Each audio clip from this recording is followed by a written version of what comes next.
Le cancer est un natif du signe du zodiaque qui est très imaginatif et n'a de cesse de surprendre son entourage. Il est très sensible, voire timide. C'est le signe du changement et du rêve. Il a une vie intérieure très intense. Il peut être capricieux, voire même versatile dans certains cas. Il attache beaucoup d'importance à sa famille et à son confort. Le cancer est souvent influencé par le monde qui l'entoure. Sa famille, ses amis, ses fréquentations peuvent être une source de bonheur ou au contraire une source de malheur. Sa conduite est directement liée à son entourage. Il est souvent mélancolique et triste. Les sens sont très développés chez ce natif. Il aime à voyager, mais c'est dans sa maison qu'il veut confortable qu'il voyage le mieux. Il ne manque pas de ténacité, mais il manque de réalisme. Tout effort lui est très pénible. Il travaille souvent en famille et se laisse aller à la rêverie. Ses conversations sont parfois difficiles à suivre car sa logique lui appartient. Il vit dans un monde où il semble être le seul.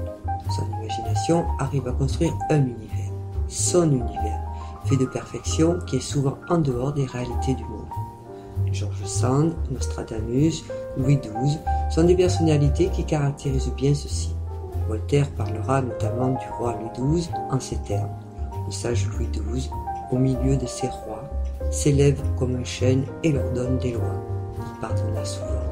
Il régna sur les cœurs et des yeux de son peuple. Il essuya les pleurs. Les pierres anciennement attribuées au signe astral du cancer sont l'émeraude.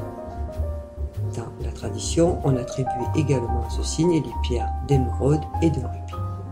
Aujourd'hui, on lui attribue les pierres d'ambre, de cornaline, de chrysoprase, de rhodonite, de pierre de lune, d'agate mousse, d'agate de feu, de tourmaline rose et enfin de rubis. Les pierres sont classées par ordre d'importance relative au signe astral du cancer. Toutefois, il peut arriver qu'aucune pierre ne convienne. Dans ce cas, il ne faut pas hésiter et en choisir une autre, car tout comme les pierres, l'individu est unique.